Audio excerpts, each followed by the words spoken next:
Good morning, good morning, good morning, good afternoon. Today is Sunday, and I hope you guys have had a blessed Sunday. This video is not going to be too long. It's really just to get you prepped for the Bible study on Tuesday, and yes, we'll be starting one on Tuesday. Yay. It's going to be a little rough because I don't have everything I need at my disposal, and there's things that I still have to implement. So I need like new editing software. My laptop's crashed on me the other day. One of them I brought back. One of them is, well, both of them work. One of them had a memory issue, and the other one is no longer connecting to the internet after a Windows update. And I've done everything under the sun, even buying another wireless modem, modem connector, and it's still not working right. So it's an older laptop, so we'll see. I might just have to transfer the stuff off of there, call it a day, and maybe trade it or sell it or something like that, or donate it. We'll see. But I have to get some things. I want to be able to post any written study material, and I also may look into a website where we can actually download or upload Word documents for the study. But for now, y'all got to do some writing. Before I get all into that, I do want to say for the videos I do, please share them. I'm doing them from Facebook and forwarding them over. I'm doing them from YouTube and forwarding them over to Facebook. So please like, share, subscribe to the YouTube channel. Once we get that membership up to 1,000 memberships, there's a lot I can do with it.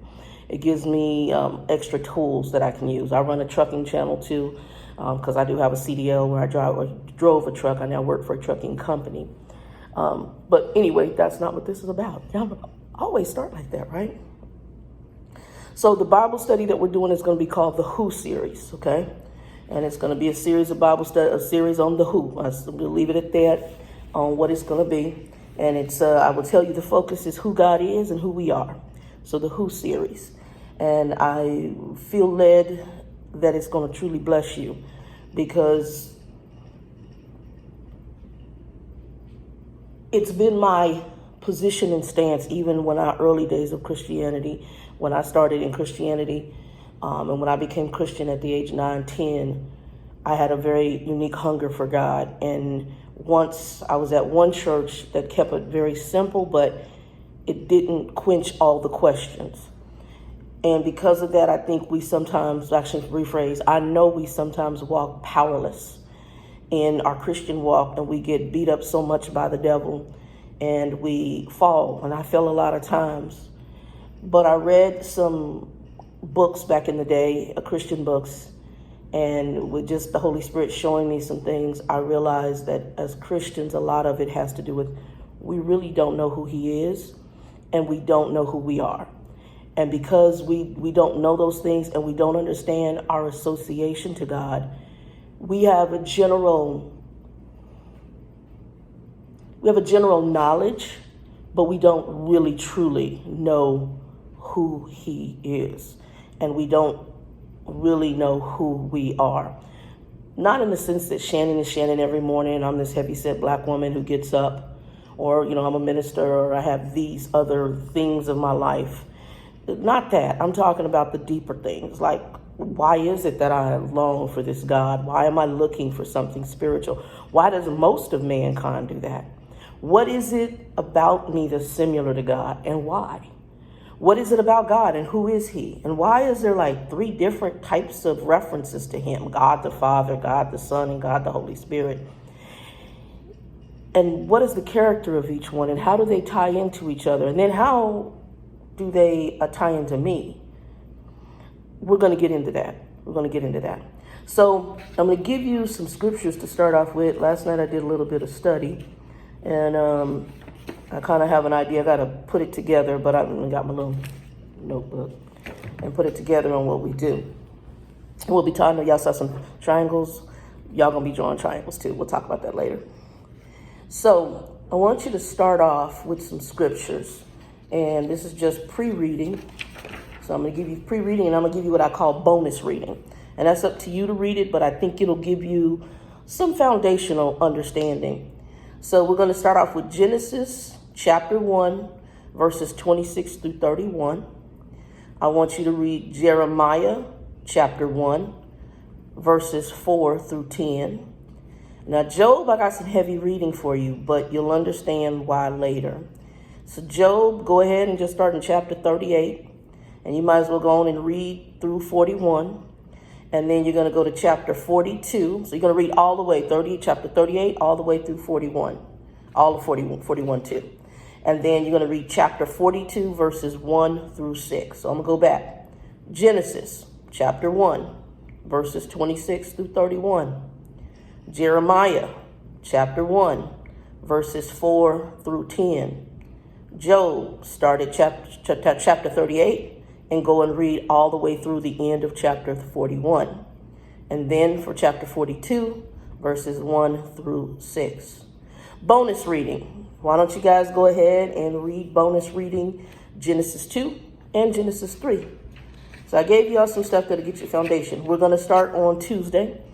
I'm going to post it, and I could do it as a live. It looks like I do. For whatever reason, YouTube is letting me do lives on there, but I'm not going to do it as a live. I'm going to do it as a pre-recorded video for now.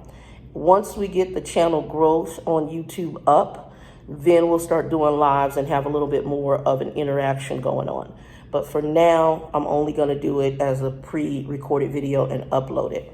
I also got to find out who my visitor is. I got somebody who every time if I do a private live, they're in there.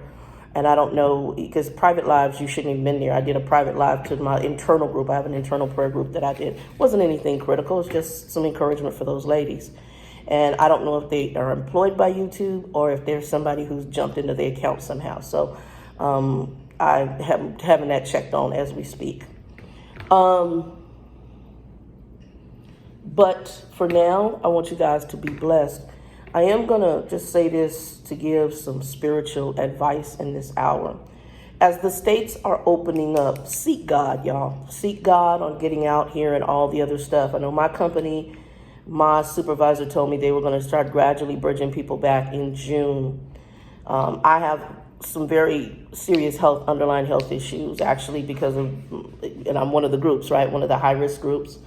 But I have some serious health issues, so I may, depending on what their stance is on bringing us back in, have to do something through my medical professional. If you have the capability to work from home and you can get something through your medical professional, if that company's forcing you to come back in and it's safer for you to be at home and you can do the job from home, guys, talk to your medical professional, talk to your human resources, talk with your supervisor, and work that out. You have to use wisdom. You have to understand a lot of what's going on is not about your health. It's not about your life. It's about money right now.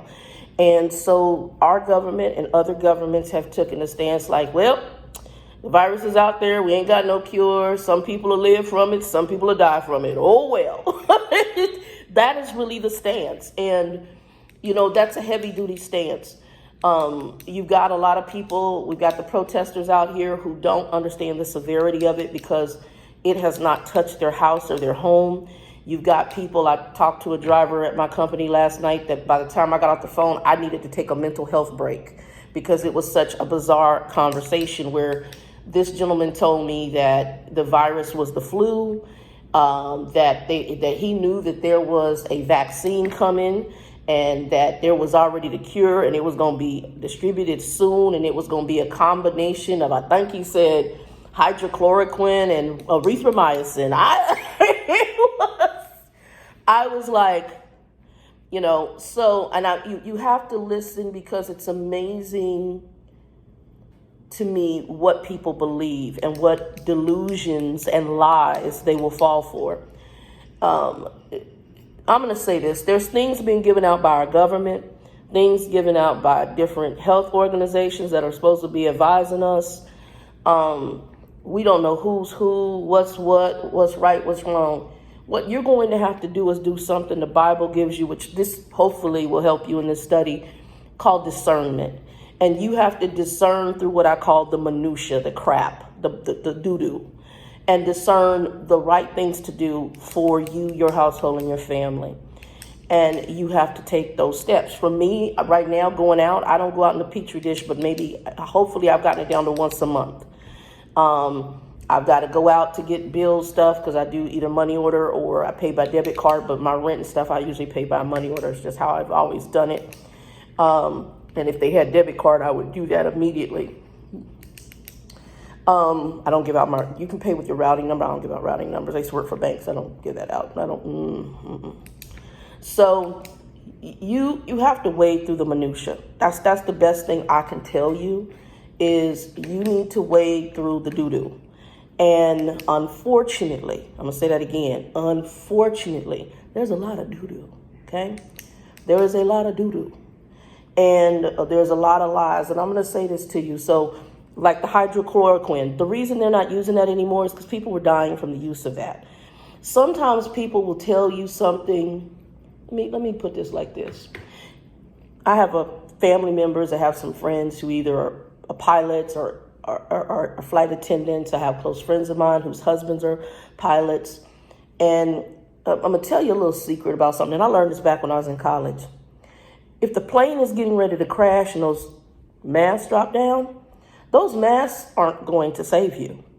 The reason it is they've told you when you get on the plane repetitiously, they go through these safety measures and they tell you, okay, if you go research what oxygen does, and I've been on oxygen because I almost checked out one time in my life at a young age, 29, I had a blood clot in my lung and some other things and a very large tumor. And I had to go through about 6 months in and out of the hospital until I got better. And I'm going to tell you what oxygen does. Now, oxygen does oxygenate you, but it also relaxes you. Matter of fact, oxygen, you put it on, next thing you know, you're like this. You sleep. Sometimes people will give you what I call a verbal oxygen mask to calm your butt down and to try to keep you from freaking out, to give you, even if it's a lie, their version of hope, so that you don't freak out by the circumstances and situations that we're in. So maybe I tell you a lie and tell you that this drug is all that and a bag of chips and dip, and I make it seem like the oxygen mask on the plane. Please let's not forget, dropping of the oxygen mask signifies the plane is having mechanical issues. And in often cases, it symbolizes that the plane is most likely going to crash.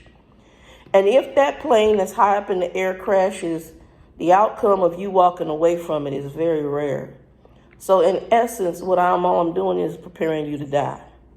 I'm calming you down before death. If you understand verbal oxygen masks exist too, they're not going to necessarily save you. They may not even be the truth of the situation. The pilot telling you everything is going to be all right, but the plane in the front cockpit is going beep, beep, beep, beep, beep, beep, beep, beep, beep, beep, beep, beep, beep, beep, beep, beep, beep. The engine's on fire. The landing gear ain't working. Beep, beep, beep, beep, beep, beep, beep, beep, beep, beep, beep, beep, beep. And in his mind, he knows that quite a few of you, even himself might not, so him or herself might not survive. But I'm going to tell you what I need you to know so I can hopefully, maybe, get enough time to maybe correct the problem and possibly land the plane and maybe get some of y'all to survive. We're in oxygen mask phase, y'all. Right now, everybody's throwing stuff. We'll have a vaccine by the end of the year.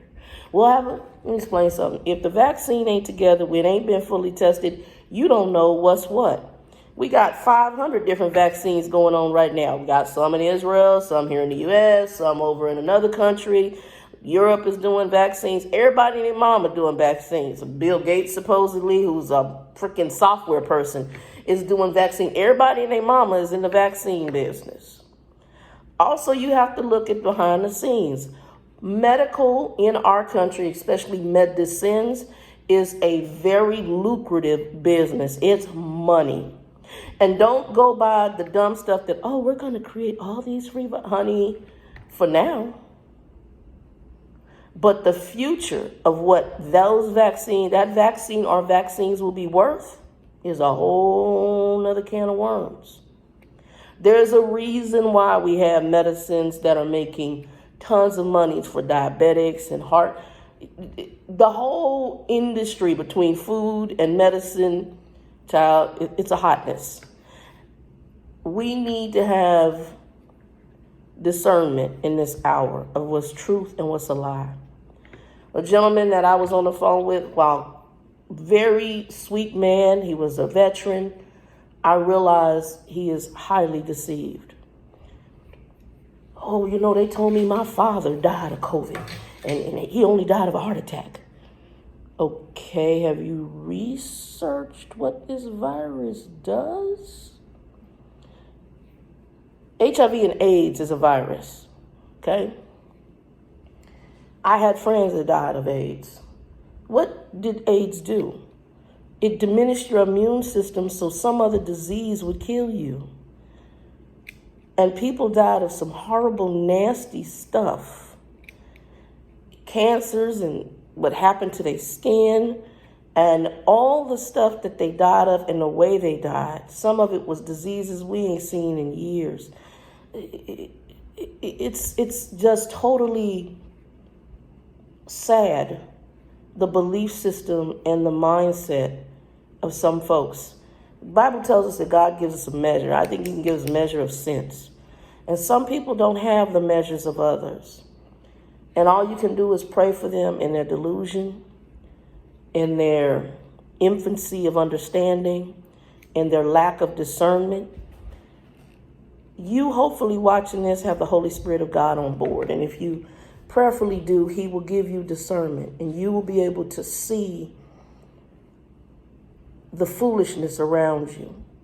The companies that want you to come back into the petri dish and because of their dollars. And really, some companies don't even need you to come back. If you're successfully working from home, let folks work from home. For those that want to go back into the office, let them go back.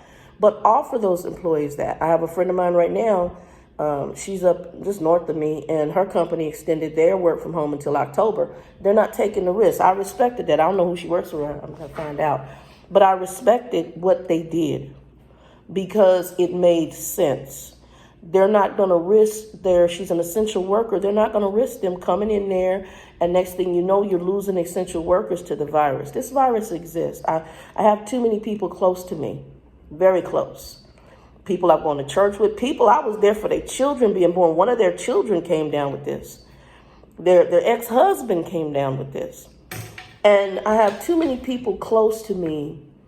I have a gentleman that I team with, a veteran, three different wars he served for this country, retired Air Force, and his father died in Louisiana due to COVID complications. What are complications? That means he got the virus, it caused all of the other stuff, and then all those underlying health issues, it just took you out. This exists, y'all. It exists. I got too many people close to home. A friend of mine who's Native American from the Navajo Nation just lost her, I think it was her grandmother, and an uncle is incubated with it, and the infant has it, and some other people who were caretaking for the grandmother, all of them got it. This exists. It exists. Bus drivers in London, England.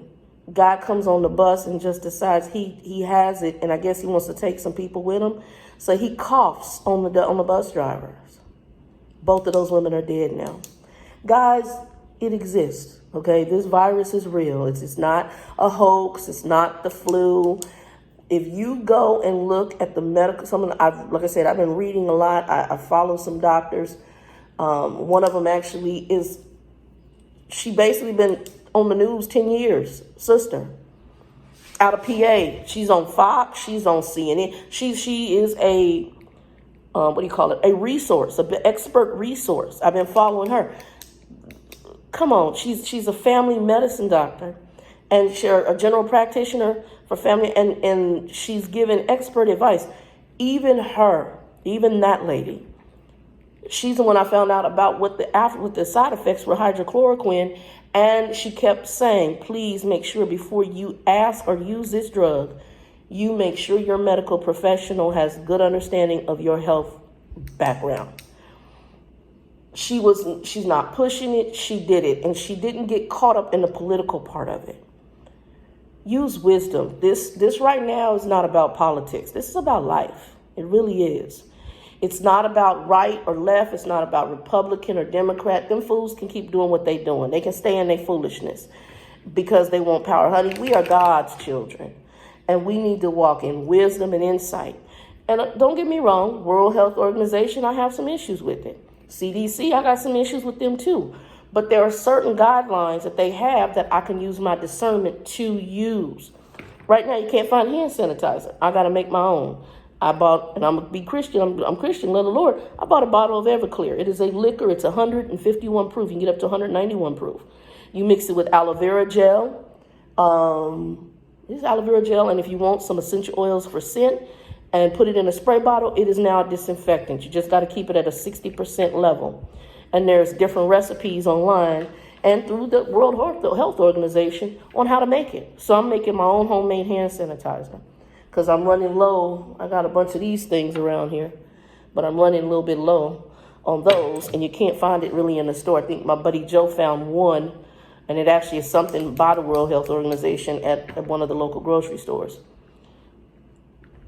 There's some wisdom we can use. You really have to be cognizant that not everything that we're being told is true.